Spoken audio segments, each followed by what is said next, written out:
Chats, who may well have come up with a decisive and critical goal in the promotion race.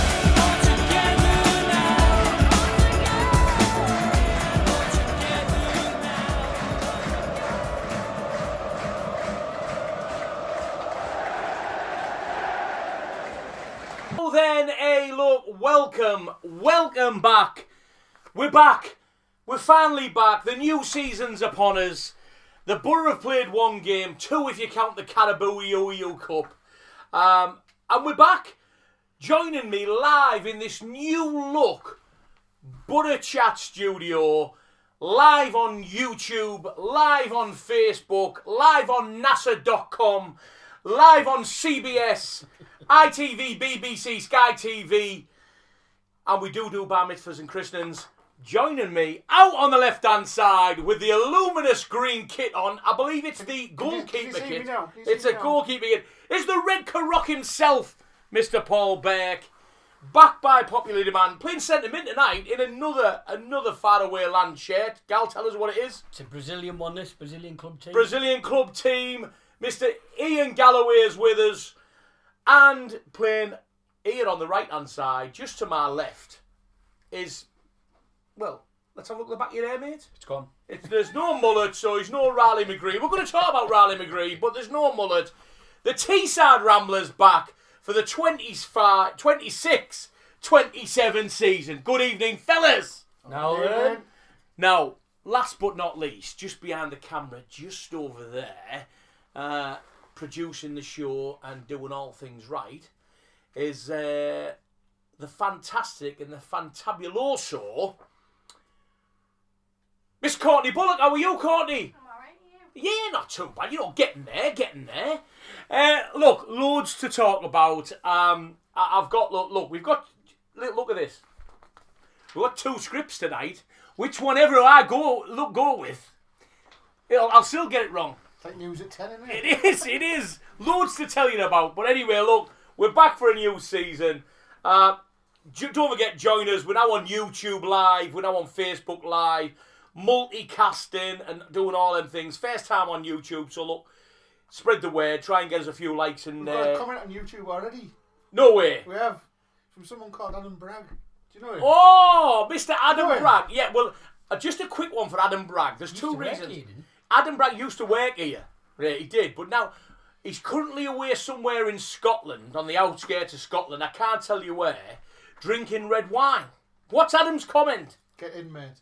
Get in! So, basically, we're working. That's what it means, we're working. Thank you, Adam. Yes, we're on YouTube and we're on Facebook. Lots of things to talk about in the 60 minutes you've got us here. Look, last season obviously ended in a bit of a heartbreak for us. Or did it, fellas? I'm going to come to you about that. Really, I think everybody in the Championship realises that the only team what was supposed to go up went up in Hull City. But Phil, that day back at Wembley, do we rue the chance that we should have been in the Premier League? No, I think a lot of Boro fans would agree that justice was served, and I think the two teams that should have been in that final were in that final. We're going to be gutted for years to come that another Wembley trip has led our hearts and minds astray. But to be honest with you, we'd have done what we did when we last went up, I think, if we'd have gone up last season. We'd have come straight back down, you know. I think staying where we are, investing in what we've invested in this pre-season, the calibre of player that we've brought in, this for me is the season. Paul, coming to you, just obviously, well, just echo exactly what he said. Just talking about Wembley. Did we blow automatic promotion before that, though, mate? Spectacularly, though, didn't we? Ever since January. Yeah. It was in our hands, and we blew it spectacularly. Should have maybe signed a certain striker from Sheffield United. Should have signed a certain striker from Oxford. Yeah. That we've got now. Yeah, definitely. And Gal, look, one last thing about last season. Ollie McBurney, who scored the winner for Hull City. Obviously, it'll be etched on his mind for the rest of his career, and we're not a Hull City fan group, but he had some good words to say about the Boro, didn't he? about how the fans were at Wembley and all weekend and how he praised us, really, didn't he? Yeah, he was very, very, I thought was very humble, because obviously his team won. When he went to celebrate, and you can't see it, but he does say he clicked, he'd run to the wrong end, really. Put his arms up, and he said he could just see disappointment. The Butterfield, he said, I felt awful for it. He said, but never stopped singing all the way back to the train station. Because that's what happens, in it, when you're from Bury, you just get on with it and keep going. Yeah, look, I say to say, you know, I've said it 1,000 times, you know, all away days. The only thing what spoils an away day, 9 times out of 10, is the football. Everything else is great, you know, going down there and enjoying yourself. And look, we certainly did have another day at Wembley. But yet again, it wasn't to be for the Butter down in London. But fellas, I've got to say to you, I totally echo what Phil said there.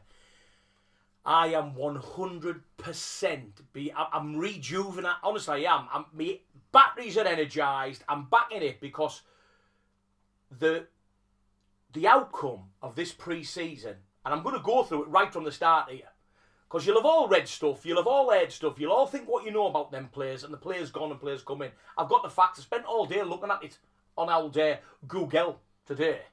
All right, so let's have a look. Transfer money in. Like that lovely player called Morgan Rogers, you know, went to Aston Villa what seems like years ago, and we've just had a windfall of £20 million for him. Mr. Hayden Hackney, we were sorry to see him go. One of our own, I get it. £16.5 million, rising to £24 million. If you don't know the accurate figure, that's what we're going to get for Hayden Hackney. We've already had £16.5 million with him. And that man, Mr. Jed Spence, the cigar-wielding Jed Spence, the man that Neil Warnock said was either non-league or Premier League, has gone to AC Milan. Inter Milan. Inter Milan, which was going to give us £3.5 to £4.5 million extra. So just total money in, £40 million, rising to £48.5 million money in. All right? Now, yes, we're going to talk about the game on Saturday against Lincoln. That's coming up shortly. But let's talk about the players who we sent out, and let's talk about the players who we've brought in. So right at the end of last season, obviously it didn't take us long to get rid of the players like Darryl Lenihan, Marcus Fors, Dan Barlasser, Sammy Silvera, Alex Gilbert, and obviously returned to the club, Alan Brown, who's still without a club, I believe, Paul. I think so, yeah. Matt Targett, who was obviously signed for Hull, and Joe Wiltshire, the goalkeeper, who went back to his parent club. Now, transfers in. This is where it gets exciting. This is where it gets the old bones in Yaft's legs going a little bit. A young man called Will Lancashire, a.k.a. Haroldinho Kane. Will Lancashire, £7 million signing from Spurs, reported to be going to £10 million with add-ons. Obviously, if he ticks all the boxes, scores the right goals. Ashley Phillips, unveiled at the Lincoln game on Saturday, been muted for weeks, £7 million. Now, forget about what you've read about add-ons and things like that. I've looked at everything today. According to transfermarket.com, which does all of the worldwide transfers, it says it's a £7 million upfront payment at the minute. Whether anything else comes later on, what the Borough have to do, but there's none of this add-ons, or if he gets an England call-up, or if the Borough get promoted. At the minute, on transfer.com, it says Ashley Phillips, £7 million signing from Spurs. Radek Vitek, number one goalkeeper, come from Manchester United. Our mate Michael Carrick, just down the road, £6 million. Max Arfston from Columbus Crew, one of our American contingent, £5.5 million. Now, I know you'll have probably seen it in dollars, but £5.5 million. Seb Berhalter. Have I got that right, Paul? This is a snip, He's by been the way. practicing this year, hasn't he? I have. Hey, For 2 hours in the green using room. transfer market. I've taught him well. While you were eating cream cakes, I was doing this. This is a steal, this, by the way. Vancouver Whitecaps, £900,000 up front, going up to 1.5 million. That's got to be a steal, that gal. Absolutely. My young'un, like you said before, he lives there, and he said straight away, as soon as he said he was coming to Borough, he said, Dad, you won't believe how good he is for that price. I can't believe it. I mean, even at £1.5 million English pounds, I'm thinking that's a snip. Anyway, Carl Joseph came in from Hull City, didn't play at Wembley against us, was injured, I believe. However, we paid $5 million to Hull City for him. Jeremy Sarmiento, which we triggered the sort of clause in his contract with Brighton that he'd done whatever. We paid £3.4 million for him. We paid, and this lad looks a player, by the way, if you were there at the Lincoln game on Saturday, Miles Peart-Harris from Oxford on a free. Wow, I thought he looked a player when he came on. And obviously John McLaughlin, the goalkeeper, I think he's about 36-year-old, isn't he? We've re-signed him on a 1-year deal. So, all in all, and I've seen some reports on other social media podcasts and other social media sites, ex-professional footballers spouting the chairman spent 50 to 60 million. He hasn't. I've just given you all the prices there. All right, I've just told you how much we brought in, potentially up to 48.5 million quid. We haven't spent it all. We spent a fraction of it. We spent just over 30 odd million quid. Still a lot of money. And we bit here before I bring you fantastic lads in. The chairman has pushed the boat out. Valid criticism on other seasons when we didn't sign people who we thought we were going to sign. We didn't sign a striker in January when we thought we were going to sign it last year, Phil. But the chairman's pushed the boat out this year, hasn't he, son? Yeah, he has. Don't think anybody for a couple of seasons ahead now can say that he hasn't. And one thing that I'm really liking is that the players we've brought in are all young players, and we've got them all on long contracts. Ashley Phillips coming in, I think, for 5.5 years. Yeah. I mean, not only have we've stopped just bringing in ex-Premier League because they've got a bit of experience. We've now actually started looking at the kids, recognising where some of these kids have learnt their trade and plied their trade over the last couple of seasons. But we've also got a recruitment team that actually, I think there is a growing confidence from the Boro fans in the recruitment team. We had a couple of seasons ago, we were sat on here questioning, well, he's been here 2 years and he's brought one person in. But actually now we seem to be getting regular sort of young stalwarts in, and whether they stay at the club or like Morgan Rogers they move on, there's something coming back to the club within a couple of years in terms of selling percentages and triggering I think it's in this modern era with footballers, you can't get a striker for love nor money in January, because everyone knows if you're looking for a striker in January, you've got a goal scoring problem. The hawk the prices up. Yeah. What we're doing, and we've never noticed it before, we're noticing it now, is the recruiting team are looking for potential, not the finished article. So they know they'll come to us, they'll only improve because we've got good coaching staff and we'll get good football. The young ones want to come to us now, and I don't care about saying the season's a stepping stone, and I haven't got a drama with that. If that stepping stone means we're getting up in the Prem. But that's what they're doing. They're looking out going, I've been at Oxford, I did really well there. I want to go to Middlesbrough now because if I prove myself with Middlesbrough, I'll either get the Premier League with them or I'll be picked up for the Premier League from them. And that's the difference. It's the mixture of youth, yeah, the Championship experience, yeah, and the national experience. I mean, Well, look at Ashley Phillips. He's already made 50 odd Championship appearances. Yeah. He's 23 years old. And obviously Will Lancashire scored goals in a team what struggled last year, didn't it? Struggled and still scored, 12, 13 goals. So I mean, look, we have spent wisely and invested. Paul, I want to come to you though. Are we spending like a team that we're going for promotion? And I mean, we know the system's now changed in the Championship. It's 8 teams what will be in around the mix and things like that. Are we going for automatic promotion? The money we're spending. I think it has to be this year, doesn't it? I mean, you're down to 8th now in the playoffs. Gibbo did a meeting with the fans a few years back, and someone asked him, where do you want to see us in 5 years? He said Premier League. And so you've got 2 years left of that now. 150th year of the club. You've got to be in that Premier League now.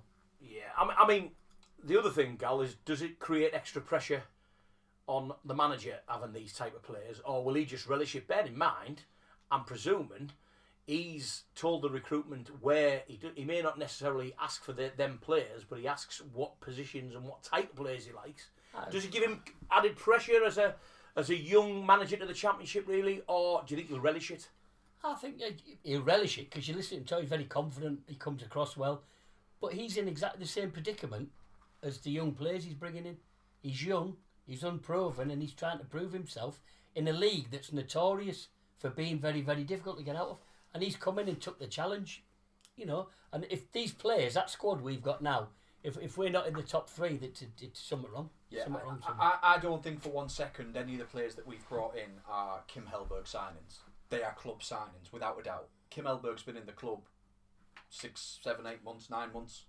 There's no way he's managed to do all of this his homework and scouting all of these players that we've brought in from all over the country, all over the world.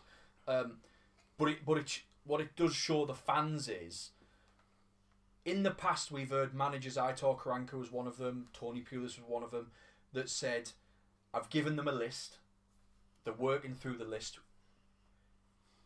Kim Hellberg this week, before we played Lincoln, was asked about the squad that he's got. Is he happy with the squad he's got? And his response was something like, the club have worked really hard to bring these amazingly talented players in. I've now got to be able to use them how I need to use them to get the club where it needs to be. Which is the modern way of football, isn't it? Absolutely. Yeah. Really. I mean, gone are the days where the manager identifies a certain player at the club and says he'll change out for you. Brian Clough, for instance, used to say that man will change this team round. But I think that's the modern way of football now. What I will say, Phil, I want to come to you with this question, and it's a great question, by the way. Do you think our squad now is improved despite the likes of Hackney going and obviously Dale Fry, very experienced? I know you had your ups and downs with Dale Fry, but it's still a centre-half who's played 300 games in the Championship, by the way. We had something on Saturday against Lincoln that I can't remember the last time we had. Strong bench. A bench. A strong bench. A group of players, whether it's one player or 3 or 4, that can come onto the pitch when we're 1-0 down, 1-1, chasing a game, changing that game. That's exactly what we saw. The first thing I noticed when I saw the team sheet, looked at that bench and I thought, well, when Ashley Phillips comes in, you've got Melander, you've got Alfie Jones, Aylan, Edmondson. all of these. I'd like to see Jones on the pitch alongside Ashley Phillips, but then I just think Melander, you don't really want to see him on the bench. I don't want to see Aylan sat on the bench, because they're players that we know can do a job for 90 minutes. It's the conundrum that we've got now, which is a great conundrum to have, is who is the best 11 and who's he picking to sit on the bench in the hopes that the players on the pitch can do it and he's not going to have to rely on them so heavy with such a long season. The thing is, Gal, big squads get promoted, don't they? They do, but they also have a lot of dramas behind the scenes that you don't hear about. Why am I playing? I'm better than him. You know, I know. I looked at that starting 11 Saturday. Which we're going to come on to very shortly. Exactly, but when I looked at it, it wasn't the starting 11 I'd have put out. Yeah, I know. And by half time, it was surprising. Exactly. It was a surprising, and we're going to go into it. We're going to go into Boro v Lincoln City very, very shortly. What I will do is I've got the Red Carrock on YouTube Live in case there's any bits and bobs on there, and I've also got Phil on Facebook Live asking, bring your comments in. Don't forget, it's your show. That's why we're here. We're here because we all love the Boro, and we just want to talk about how we're doing, how we're going. Paul, have you got anything more on YouTube? Just Mr. Bragg. Just an up the Boro. Just an up the Boro of some fans on the Dark Streak. Oh, Dark Streak. Thank you so much for watching, young man or young lady. Could be a young lady. Dark Streak, couldn't it? Phil, Facebook. Yeah, got a canny few comments. Tony Archer says, "How do Team Boro Chat? Got a good feeling about the season." Adam Bragg says, "Looking good, lads. Live on YouTube too. Just go on YouTube and search Boro Chat. Will be the top link on there. Subscribe and you'll get the notifications." Simon Dane says, "Evening lads, hope you all had a good summer. Really excited about the season and the squad we're building, with even more to come, I hope. Wasn't at the match on Saturdays, it was my stag do, congratulations. But first win under the belt is massive, already can't wait for Blackburn on Saturday." Michelle Besford says, "Good evening lads." Maria Fano says, "Looking good lads." Adam Bragg's been back on and said, "Hello." Lionel Richie. Tony Costello's been on. He says, "All right, chaps, great to have the season up and running. Need time for these signings to gel. Performance on Saturday wasn't great, but we got over the line." And Tony Dixon's been on and says, "Great to see you all back, lads." Thank you so much. Hey, look, don't forget, keep your comments coming in. There's loads to chat about. The big thing we want to go into and chat about is that starting starting lineup. Boro against Lincoln, first home game at the Riverside Stadium. What I have got to say is a big shout out to all the fans in our local community, because it was a sold out Riverside, by the way. I hope I'm saying that at the next home game and the next home game, because that's how momentum flows. A lot of people are liking in this season. I watched another podcast, young man. He's got lovely hair. I watched him say something about he likened it to the 96-97 season of Ravanelli, and I don't think so. Bear in mind, I think he was about 1 year old. I think he said. Was that Benny? Yeah, no, it was no. Benny has got lovely hair, but it was another podcast. Great friends of ours, and he was saying he likened it to the 96-97 season. He then said he was 1 or 2 years old when that happened. I would liken it more to the likes of Mark Viduka signing and Jimmy Floyd Hasselbank in the same afternoon, and then Michael Reisiger was Barcelona's Player of the Year. I would liken it more to that than maybe the 96-97 season. But the chairman has certainly pushed the boat out, and once again, you know, he is Boro through and through. Let's get back to Boro v Lincoln. Let's have a quick chat about that. Starting lineup, and what I'm going to give you here is our local rag, which is obviously the Evening Gazette. You know, we used to have me and Gal used to have our chips in them years ago. Everyone else is too young and you've only ever had plain paper. But we used to have our our chips in the Evening Gazette wrappers. But look, Radek Vitek was in goal number 1. The Evening Gazette pundits gave him a 6.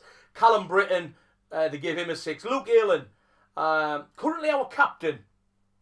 Very quickly, Paul, do we think he's going to be the captain for the rest of the season? I don't think so. Or do we think a certain American may come back in? Will have it once he's back. We think Morris is going to take it. We haven't heard anything. It's not out of the press, but we believe that once Morris is back fit, Morris may take that armband. But he could potentially rotate it like he did Gal, last season. No, I'd stay with Aylan. You would stay with Luke We've Aylan? just talked about experience and where it needs to be. You can have two. You can have one on the pitch, captain, and one off it. But he's the man on the pitch. I think seeing Luke Aylan with the armband against Lincoln, knowing Morris isn't playing, tells me that he's at least vice captain. Yeah. So okay. Either or, yeah. Malander, they gave him a 6. Neto Borges a 5. Alpha Kante, they gave him a 6. I'm sure we're going to speak about Alpha Kante very shortly. I'd have hit him for 6. Seb Bearhalter got a 6. Morgan Whittaker got a 5. Leo Castledine got a 6.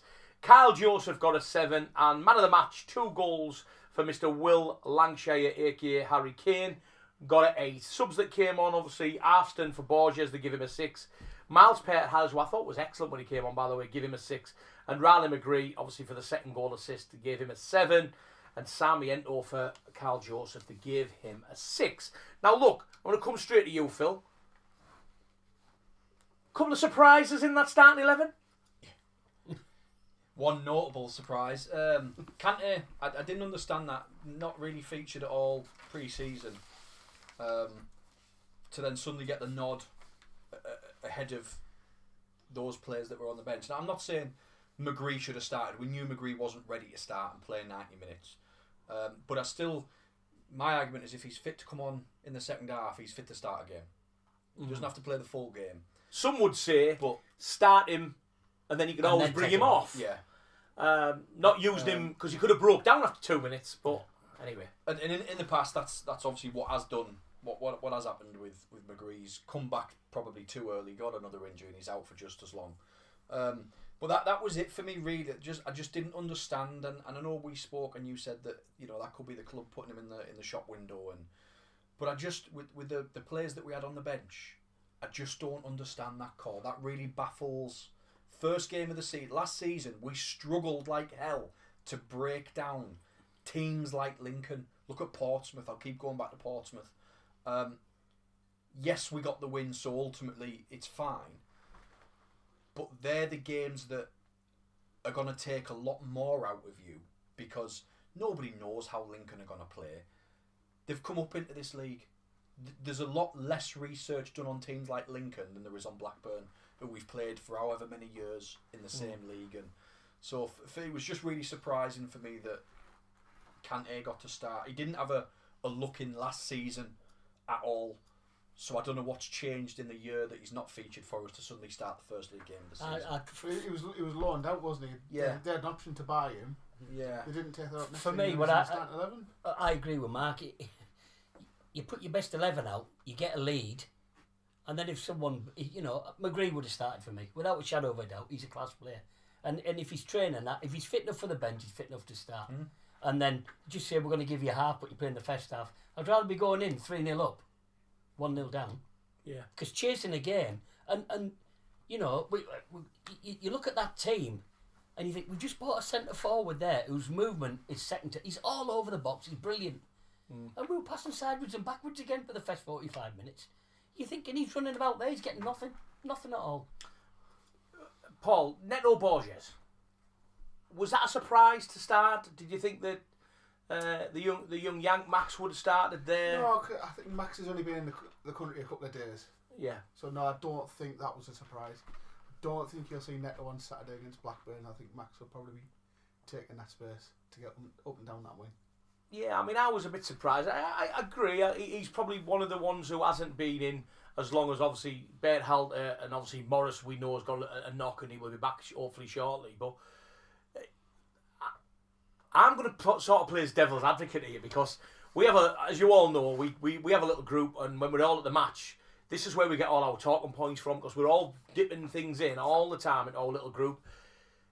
Phil put a comment on and basically didn't like Kante from the off.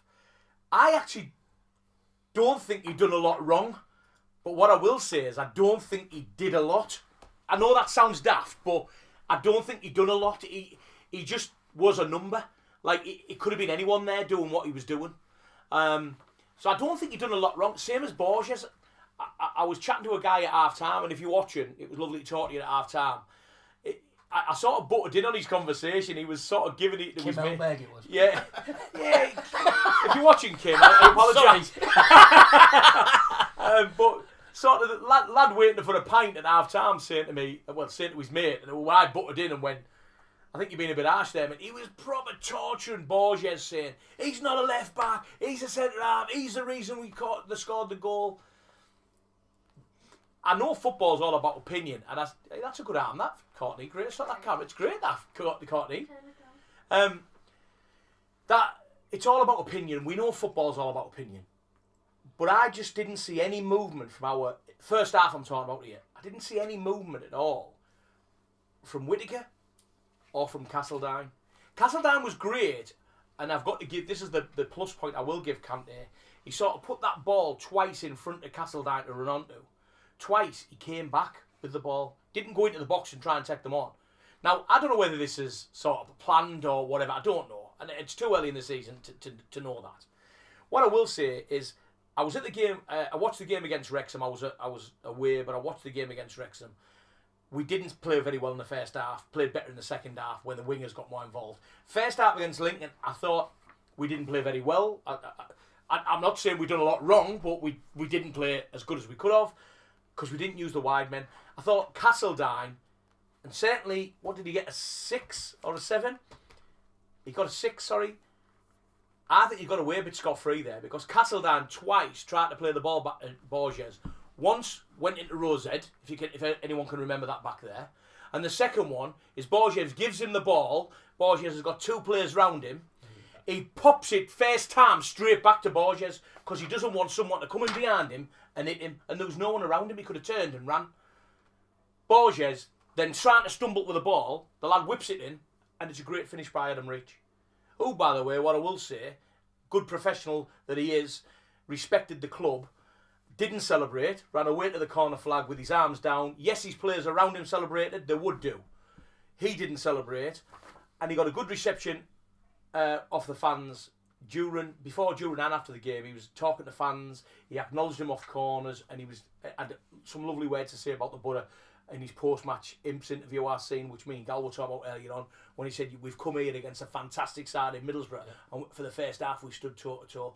So Adam Reach, one of their senior players, by the way, had good things to say about us. But I thought the lad who, and I forget your name, mate, but we chatted on Saturday, I butted in and said, look, mate, I think you got that wrong. I think Castledine caused that problem. But look, like Phil alluded to earlier on, we got away with it, Gal, because the result went our way. But that's 2 games on the bounce now. If we go back to Wrexham in the Carabao Cup and we go back to Lincoln at home, is where first half we've sort of went not at our best. Second half, you mentioned it. You said let the shackles off. Yeah. Well, we're only 2 games into the season, really. 1 league game, 1 cup game. We shouldn't be letting no shackles off anywhere. But, Or here's a quick one for you, Gal. Does Kim Elberg now know how to A, change a game, and 2, how to win a game in the Championship? not for me. That's not proven yet.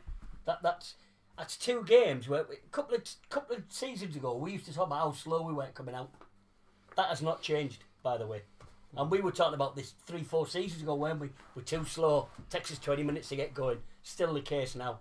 You look at someone like Kante, and as Phil says, he hasn't played. He's been out alone, come back. He hasn't played. We're playing a team that are playing a low block against us. And we're not trying to get through the block. We're just passing around it and backwards. And that's a manager, that is. We would have crippled Lincoln on Saturday had we played direct. Absolutely. That was it for me. The fact that Castledine, I mean, for a player who doesn't want to get tackled, yet he's wearing his socks around his ankles. Pull him up, get stuck in. That's what you're getting paid to do. You know, this daft. I thought socks around the ankles even thing. Whittaker in the first half were non-existent. I quite see why Whittaker's got a 5 off the Evening Gazette. I thought he can was see atrocious. There's nothing changed there. He's too weak on the ball. He's too weak off the ball. I don't for one second think he dived for the penalty claim. Yeah, he got in the box. I think I He asked got because in it was the at the box. wrong end for me to see There was a that. bit of a tangle, but it was 50-50. He didn't throw himself to the floor. He went down very easily, but he certainly didn't add any theatrics to it. But same old. We were sat last season saying that we can't finish teams off. Yeah. We're playing too slow. It was you've gone out and spent 30, 40, 50 million pound on bringing in direct-minded players. Mm-hmm. And you've got Luke Ayling stood on the edge of the 18-yard box, not sure what to do, so just stands with his foot on the ball. I don't get it. I don't get that at all. I know the saying is, if we've got the ball, they can't score. But over the last couple of seasons, We're not we've scoring learned when we've that got if it we're ourselves. not scoring, it's us that are losing out. I mean, look. I mean, it's a tough championship this year, fellas. It is. Come on, let's just look at them. You know, West Ham, Wolves, Burnley, Boro, Southampton, Birmingham, Norwich, Wrexham, Millwall, Sheffield United, to name a few. They're top clubs for me. All each and rightly. Barring Wrexham, you would say, who have been on a bit of a sort of like, you know, cloud wave where they've sort of like cruised a little bit. The Wrexham are, the rest of them are all been in around the Premier League or been Premier League clubs. So there's a lot of big clubs in there. Now the bookies have got West Ham going 7-4 to win the title, Gal. Wolves around 6-1, but around 8-1 to win the title. This is Burnley 11-1, Southampton 14-1. Well, I've got a little bit to say about Southampton, and later on I hope a couple of my mates at Southampton TV are watching. But to be honest, I mean, it's going to be a tough championship. But would you put 20 quid on the budget to get promoted, Gal? Without a shadow of a doubt. I think I you'd would. be daft. You'd be I daft already not have. to. I take the best. We don't condone gambling, by the way. The best thing about it is, if you're expected to win the title, it puts added pressure on. I watched West Ham against Blackburn, and they were no big shakes at all. No big shakes at all. I mean, they were lucky with that penalty. Me and Paul have had a disagreement over it. I think his hand was in the box or whatever for the Blackburn giving the penalty away. Then I watched Wolves. They weren't out neither. They brought him off the bench to score the penalty, the Wolves penalty against Blackburn. It was just a joke. Yeah, And I watched the Southampton game West as Ham well. Burnley was just poor. Yeah, I watched the Southampton game against Watford. Southampton had a terrible first half, to be fair. I love the Watford mascot. Yeah, they came on a bit in the second half, but yeah, that's. I mean, and look, we're not jumping the gun. It's one game in the league. It's one game in the league. One game of the league. What I would say, the None likes of of the relegated teams got one, no, so they're finding out how hard it's going to be. exactly. You know, a lot of the pundits, our mate Jeff Stelling, he's back in the Borough to win the championship, as we all know. Adrian Clark as the Borough as an automatic promotion contender, although he believes West Ham will pick the title up. And Joby McNuff has he's backed Borough strongly and predicts him to finish second after West Ham. Now, if I was a betting man, I would take that all day long, Borough to come second in this league. Because I do think West Ham have got to be favourites, haven't they? I mean, come on, they have hardly changed the squad. keeping Alderborn was a Keeping all the Bourne was big probably the big point for them. point for them. Yeah. And I thought second half Bourne was excellent for them, by the way, the other night. What I will say is, Paul Mason said it on Saturday on Sky. Get us a beer. No, he never said get us a beer. He probably did after when the cameras were. But Paul Mason said it perfectly. He said, it's all right, but then players have got to want it on a Tuesday, a Saturday, Thursday, Saturday. He said, it's not like the Premier League. Yeah. 2 games He said, every week. it's 2 games every week. You don't get as much time on the ball, and you're getting clattered every time you get the ball. It's not only that, Mark. What you've got to remember as well is someone as good as Boyne, if he gets to January in West Ham and not in the top half of the table, he might say, do you know what am I doing here? We're not going to do it. Well, I don't think he'd leave. Well, I'm thinking he's keeping his father-in-law I happy. think his father-in-law. That's what I'm thinking he's doing. My name's Danny Dyer. I do think West Ham will struggle based on what you've just said there. The physicality of the game, Everyone's and cup the final against him, championship. innit? They will struggle like hell. And to be fair, The physicality. we've never had West Ham in the Championship before, have we? So if Danny Dyer's watching, good one. you're more than welcome to come on when Boro play West Ham. You're more than welcome to come on, and I mean, obviously, your dad, Danny Dyer. Danny Dyer's also, the daughters can come on if we can get an interview with Jared. But what I will say to you is, Danny Dyer, if you want to come on and spout all thing Emma's, mate, we'll come on. You melt. And we'll have it large. Simple as that. Anything on the YouTube? I know we're only virgins when it comes to YouTube. Nothing. Facebook Live? Yeah, Ian Simpson says we should have lost that. We would have lost that game last season. Sorry, It's a good point. It's a good point, that. All credit to Gibbo for investing and also getting some of the players that we desperately need to push for promotion. Up the borough in Hellberg, we trust. Tony Archer says Moggo was sat in the director's box. He said he'd come to watch a good team. Luke Bowie said we should do 3 at the back with wing backs. Adam Bragg's been on. He says, "Hi guys from Ted. Say hi back, please. Hi Ted. Teddy! Teddy Janino Bragg. Luke Bowie's been Thanks back for watching, pal. Luke Bowie's been back on. He says top 4, I think. And then Tony Archer's been back on at the end. He says not worried about West Ham. They're in the Championship for a reason. I think the thing point. to be aware of as well, when someone like Tony Archer, he actually has a job there on match day, so he sees a lot behind the scenes. And good clubs are successful when everybody in that club comes together. And when I was talking to him the other day, he said it's just like they've gone up a level. And that is key. These players want to go at the stadium, they want to enjoy themselves. You know, and I think that's a key thing, and we sometimes miss that. It's not just about walking on the pitch, it's everything before you get on. And that gal was what I was on about when the fans... I wasn't having to go at our fans by saying, I hope I see them all there, second game, third game. What I'm saying is, I'll harp on back to like 96, 97, and when we got the European nights, the town and the community. And look, we're all from council estates. We know how hard your pound is now. We now deal it is to go to a Borough game, mate. You take your son, I take my son and grandson. You know how deal it is to go there by the time they've had a programme, a burger, a share. I know how deal it is. But when you get that feeling, and on the atmosphere on Saturday at the Riverside was electric. Electric. If you can get that for 80% of the season at home. For me, mate, the key thing is as well, and we go back to, we on about the era before, when we were bringing in seasoned professionals, your Vidukas, your Hasselbanks, you're on about. Because the young kids, who were getting a decent wage in their pocket, want to be in the bright lights of the cities, you know, London, Leeds, Birmingham. They want to be somewhere they can spend the money they're earning. But now, we're getting the young ones to come in here saying, do you know what? I'm quite happy to be in Middlesbrough in the surrounding area. And that's a massive, massive thing. Because we've lost out on players when the wives have said, I'm not going there. Well, I'll tell you now, Harry Kane, I mean, Will Lancashire has nothing but fantastic things to say about the borough, about the people singing his song at the Riverside. Everywhere he goes, he said he went for milk the other day. He needed milk for his cornflakes, and like 4 people stopped him. Oh, it's great to have you here. He said he's never felt that. He's never had that type of love at a football club. That's what makes like talent, doesn't it? He wants to play here, and he understands why he slaps his chest on that badge when he scores a goal. And he looks at the profile of the club, and he looks at, Middlesbrough just got 20 million there for a player they had 2 seasons ago. Yeah, they must do something, and that's what we're doing. And but also, how long ago was it that you heard of a player like Berhalter saying, "Aidan Morris convinced me to come here"?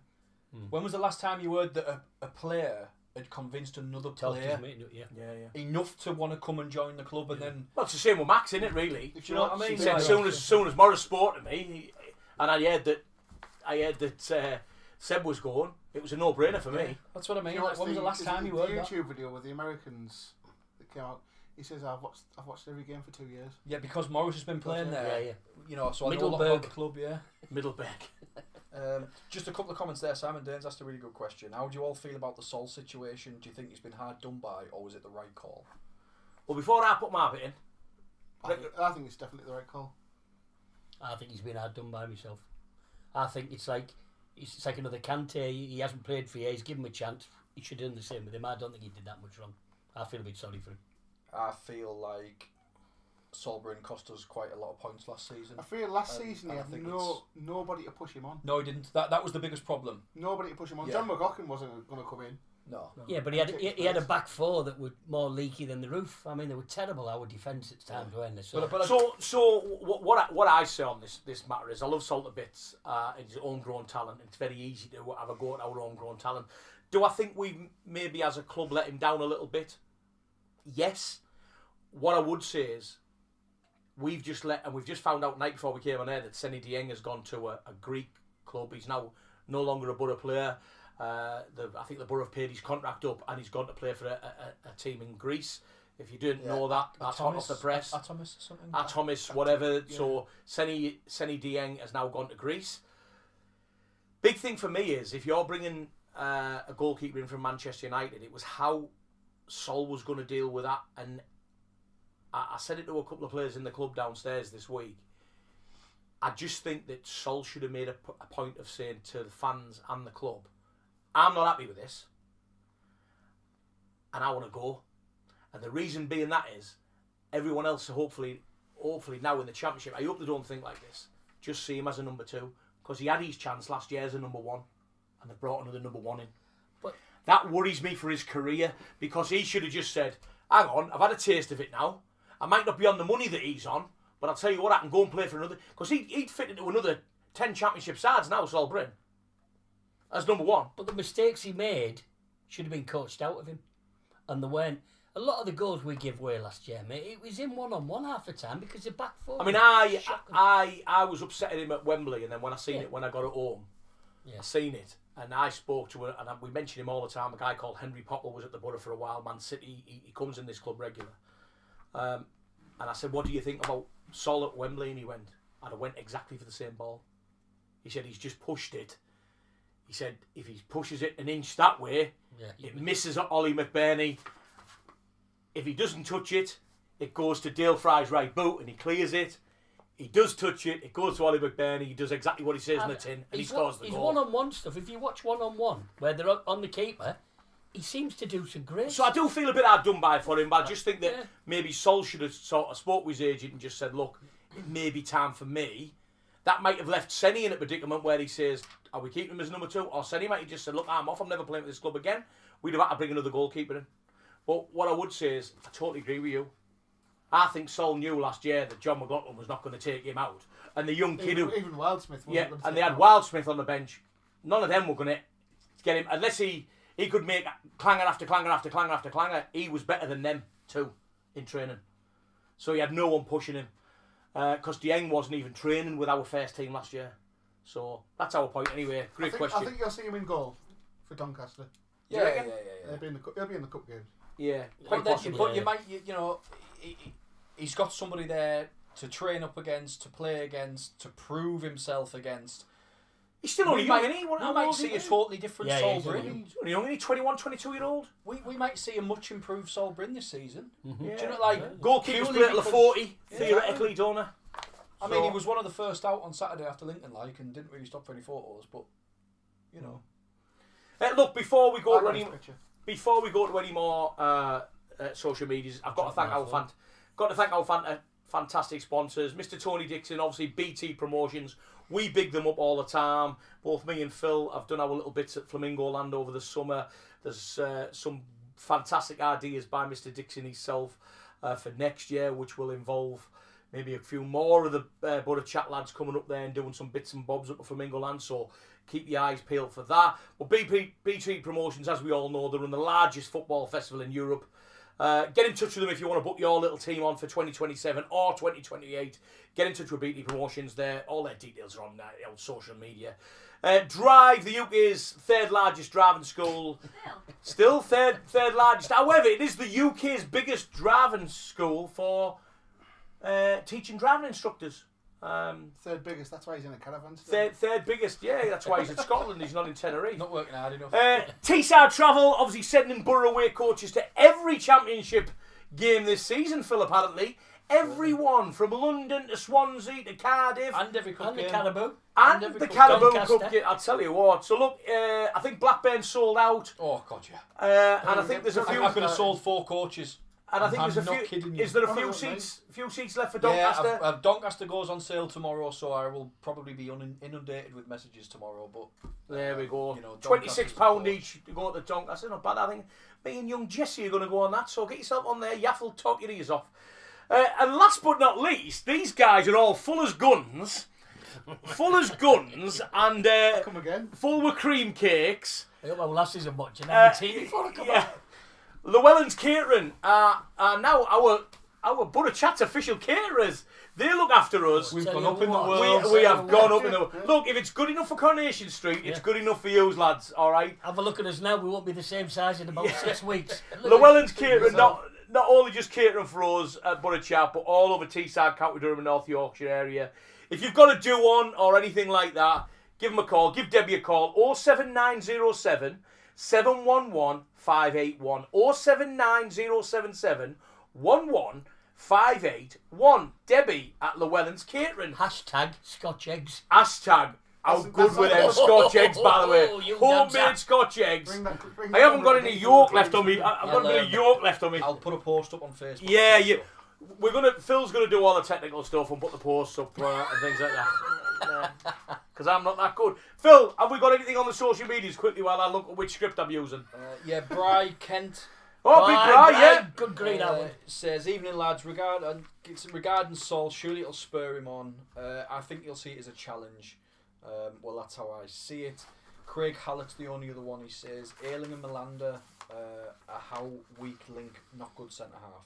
I think he's saying Ayling and Melander are our weak links, Yeah. not good at centre half. He's concerned about the pace of Ayling and the fact that Melander always hangs on the ball a little bit too long. Yeah. Yeah, He thinks does. he's a midfielder. Well, he thinks he's a footballer. Yeah. I mean, hasn't put a foot wrong, really, I don't think Melander yet. he's- I mean, I know... I mean, Alfie Jones and the young Ashley Phillips, for me, would be our two strongest centre halves. Is that what you're saying, Craig? Because I agree. Yeah. I think Ashley Phillips, Paul's already alluded to it, 50 games At least. in the Championship. Alfie Jones for me is now Dale Fry's gone, because I would have put Dale Fry as being one of our better technical defenders. my but only So then we concern... can push Melander into midfield. but that might allow him to use that Melander the way he does If you use play it. 3 at the back and 2 wing backs, you can have Melander as a forward. And Yeah, My- he's more defensive, isn't he? Sorry for cutting you up. there. My only concern is that Jones, since he's been at the club, has had one injury, and that has been quite that has kept him out for so long. He went the World Cup though. But He my, got my, injured. my worry is that the next injury he's out for another 3 or 4 months. Yeah, yeah. You know, don't I'd love to see him get a consistent running, injury-free run in the team to see what he can really do. My concern is that one injury he's picked up has kept him out for so long. Right, I'm very well aware this is a very packed show, and we've got. Before we finish Lincoln, can I just say Callum Britton is our most consistent player this so far? I know What, why after I one two- game? Two. Nice. 2 games, yeah. Even again, he's just been brilliant. I do the stats. Yeah, exactly. Yeah. Oh, look at the daggers there, Paul. Get your Right, keyboard. right, ladies and gents in the studio, lovely people sat there. Sit back, strap yourself in, because Yaff's got a bit of a rant. Oh. No. No, brace Yaff's yourself. got a bit of a rant. He's going to look straight down that We'll all get camera. ready for it. And let's have a look, see if you agree with me. You ready for it? Let's have a look, see if you agree with me. Because what I would say is, quick mention for our friends at Southampton Football Club. All right, and all you fantastic supporters who sort of watch us down here and have loved giving us a bit of grief over Spygate. And at Ringo Talk Saints, you absolutely love to just chat about the Borough all day long. Who, by the way, not just you, all you Southampton fans, said that the Borough had a beef in their bonnet over Southampton Football Club, and basically you all feel aggrieved that you went at the playoff final, and we were, and it was all a bit of conspiracy, blah, blah, blah, blah, blah. I've also now seen that Will Lancashire is too expensive. He's a terrible forward. What's his name, the one they've got? The Yank? Yeah, Carl Larin. Carl Larin, he's the better one out of all. He costs less money, going to score more goals. All right.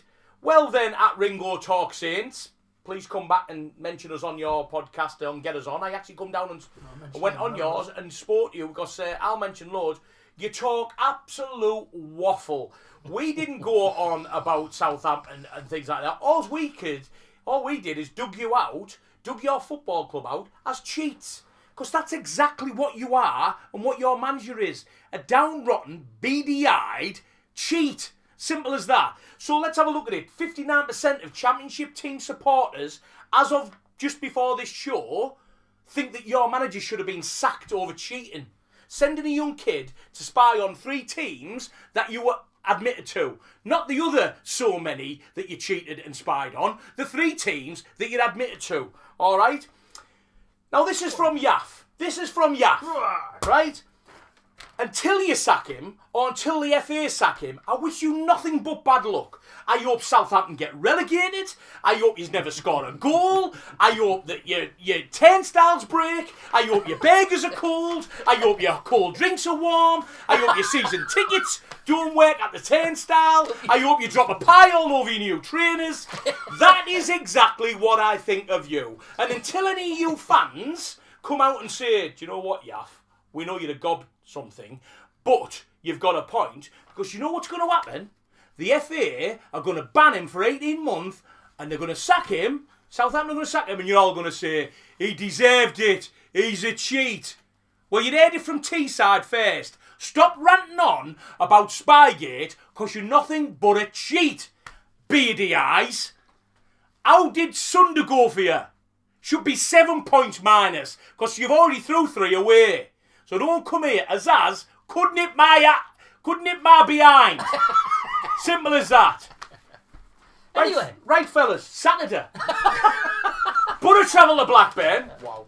Boro Travel to Blackburn. Our friend, somebody who's got Integrity. has got dignity, honourable, played for our club for nothing in 1986. Mr. Tony Mowbray's Blackburn. All right, a man of morals and dignity. By the way, fellas, I did see Tony on ITV4, the highlight show. How well does he look, by the way? Good. Everyone here at Boro Chat, Tony, by the way, wishes you well in your health. Other than the game on Saturday, we wish you all the very best at Blackburn. We hope you are on our coattails near the top of the division. All right, just other than Saturday, Tony, if you can help us out, help us out. You beady eye. But no, I can't say it, Tony. He's my hero. He is Mr. Borough for me. Yeah. Other than Steve Gibson, Tony Mowbray is Mr. Borough. Look, we go down there on Saturday. Gal, will it be the same team? Definitely not. He can't start with the same starting 11 after what happened in the difference in the first and second half. Not for me. Paul? No, it won't be the same team. I think one change and that'll be Cantor. You think that one change? You think Castledown will stay out on that left-hand side? Yeah. What, Phil? No, I think there'll be a couple of changes. I think McGree will probably start. I reckon Morris was 50-50, so he might be back. We've also read somewhere that Morris is not fit till October though as well. So we don't actually know yet, but you are right, Courtney. I have read that he was 50-50, and then I think Paul told us earlier on that there's a place what says that he's not ready till about October. Look, it is what it is. I'd rather have him fully fit. Absolutely. And not. So look, we go down to Blackburn. Not an easy place to go, Paul. It'll be a tough game. I mean, look, we could go on about the ticket prices and things like that. I think it's been well documented today on social media that Blackburn are now charging, I think it's £7 or £8 more. £7 increase on last year for away fans. No, but is it really that bad? Seriously, genuine question. Well, they haven't upped their own fans. We've just paid. Lincoln on Saturday was like £34 a ticket. Yeah, but how much did they pay? How much did they pay to come here? Well, I don't know. I think run about away fans. I think it was either the same price. It's about £7 more than what we paid last season. So what happened to that 20's plenty then? Yeah. Premier Well, League, yeah. Well, that should be in the That's should be the in the way EFL. cap in the Premier League, Yeah, isn't it? but it should be good enough for them. It should be good enough for us. It'll be a tough game Saturday. We know the kind of footy Mogger players. We watched them against Wolves on Yeah. the night. Very unlucky, I thought. I know Gal thought he was just in. I thought he was out, but It's- He landed out, but I thought he's what I will out. say, there was a great comment from Morgan. I don't know whether you've seen it. Yeah. When he just said, I can't get my head round that one of my centre halves has got his hands anywhere near that anyway. But I think he was outside the box. Why's he got his arms? Yeah. So I think Morgan's sort of having a dig at him there. inside. Bear in mind, he's a centre half himself, so it's not as if he's. Yeah. Anyway, look, we've got to go predictions. Thank you so much. Any more? We'll come to social medias right at the end. Courtney, thank you so much for coming into our new look studio and produce. It's very fancy in here now, isn't it? New look studio, live on YouTube, Facebook, ITV, BBC, Sky TV, Netflix, CBE, OBE, bar. Prediction for Saturday, Courtney? 2-0 Boro. 2-0 Boro. Obviously, she's been sniffing the old ice and sugar off the top of them, No, that was just you. them cakes what Debbie sent in for us. Paul? 2-1 Boro. 2-1, Boro. You think we're going to concede? Yeah. Okay, Gal? Same detail, 2-1. 2-1. I was going to say exactly the same until Courtney said 2-0, and I thought, I'll have to agree with my wife. we're so grim. It's a long night at home. So grim. Sick of washing up. Last season with Sol Britain, every prediction I gave was that Borough were going to concede, Yeah. and now I'm thinking with this VTech, I'm gonna flip it, and I'm Yeah, just so it's I'm a not fair agreeing comment. with her. I'm gonna go 3-0 Borough. 3-0 Boro. 3-0 Borough. Wow. Lancashire hat-trick. I've always write them said one down. because I always thought it was likely going to go. Well, look, thank you, fellas. Thanks for There you joining us. go. First of many on Boro Chat. We are going to do something. About the legacy game. The legacy game, which is come to Boro, you'll have all seen it on social media. We're going to try and get a couple of them guys in here. I'm also going to speak to the club, see if we can come and interview a few guys down there. Being one of the biggest EFL podcasts, fan-ran podcasts in the country. You're missing a prediction. I'll come to you very shortly, young Oscar. Anything on the old social medias? Yeah, Tony Archer says that was a Jeff rant. Bet that goes viral. Corey Rogers says, evening boys. Ian Simpson says, what do the panel think the first 11 will be on Saturday? Can you also ask Paul if he's wearing that shirt on the coach to Blackburn? If he wants me to, I will, yeah. Ian Simpson says, Mogger legend. And He then won't get lost. Stu Gawley, last one, says, this new bloke, Yaff rant, is alright. Comment on YouTube as well from a certain Ian Hockney saying, welcome back. Yes, Ian, thanks for watching us on YouTube. Look, lastly but not least, before I come to young Oscar Edward Mark Bullock, who's sat in the corner there, being nice and quiet while the studio lights are on and the cameras are on. Don't forget to do what they do on Facebook. What is it? YouTube. What do they do? Do they press the bell or something? Press the bell, like and subscribe. Like, subscribe, Turn your press the notifications bell. Not like on Facebook where you poke people. Do you still poke people on Facebook? What? Why have you done like that? No, that went out. Is that gone? That's gone. Alright, okay. Anyway, just like the bell or whatever you do, ding the bell on YouTube and watch us on there because we're trying to get a bit of a following on there. Last but not least, young Oscar, what's the score going to be Saturday? Boro against Blackburn. At Tony Mowbray's Blackburn. 5-0. Boro 5, Blackburn 0. And on that bombshell, Yaff doesn't have to say anything stupid because Oscar says it for me. I'm with him. Boro 5, Blackburn 0. And just one for you. B.A.D. at Southampton, you're going to get beat. See ya.